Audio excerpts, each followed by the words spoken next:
In this lecture, I am going to explain how to evaluate determinants using their properties.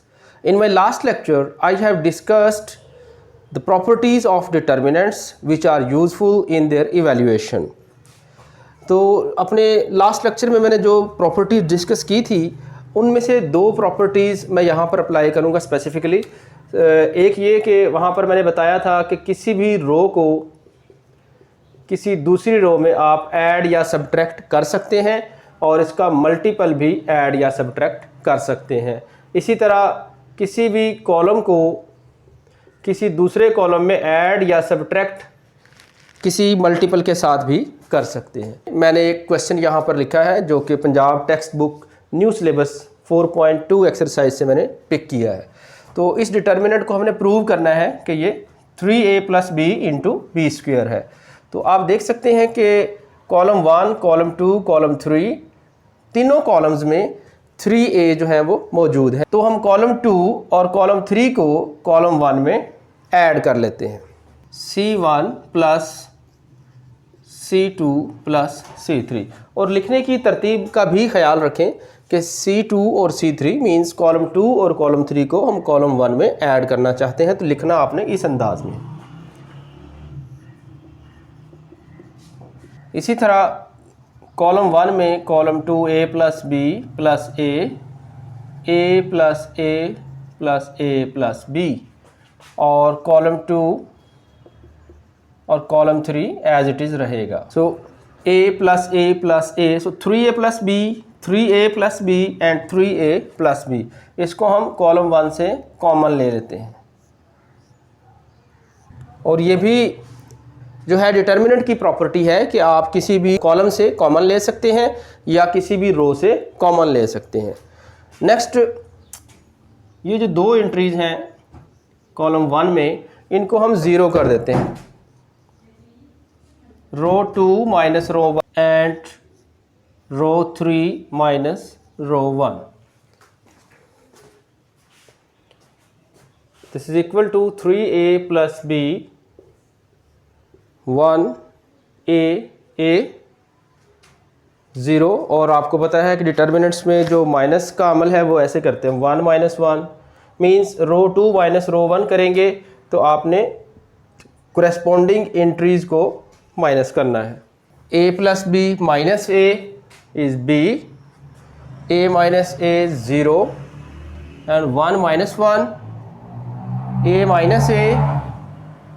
a + b - a which is equal to b.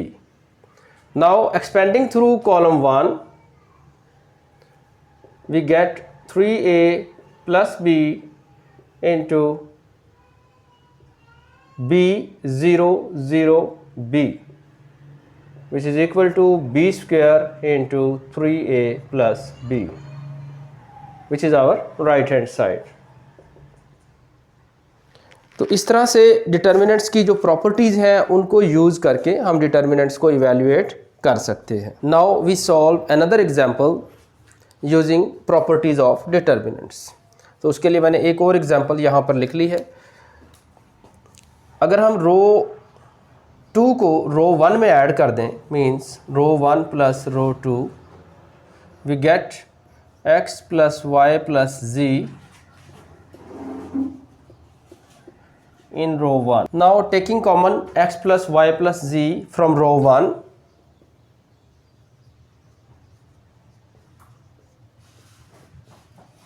पहले हमने row operation use किया था, यहाँ पर अब हम column operation use कर लेते हैं।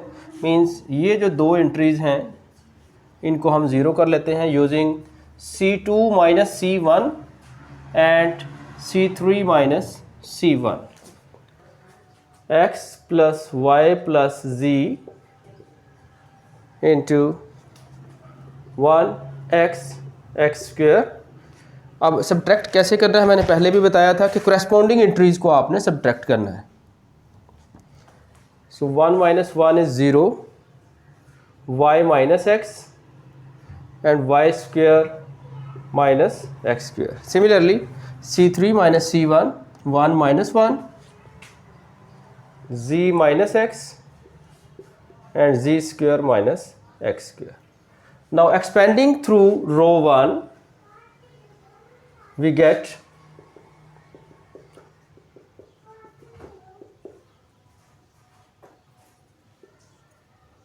y minus x, y square minus x square, z minus x and z square minus x square. Again column 1 से आप y माइनस एक्स कॉमन ले सकते हैं और कॉलम 2 से z माइनस एक्स कॉमन ले सकते हैं.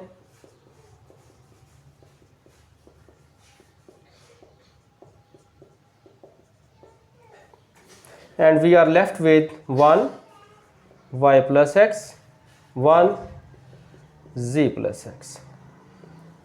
Solving this determinant, we get x plus y plus z, y minus x, z minus x and z plus x minus y minus x, and after cancellation we are left with z minus y.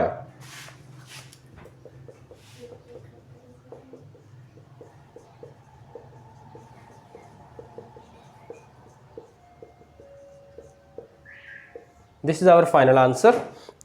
तो यहाँ पर भी हमने जो determinants की properties हैं रो subtraction या column subtraction की, उनको यूज़ किया है और डिटर्मिनेंट को इवैल्यूएट कर लिया है.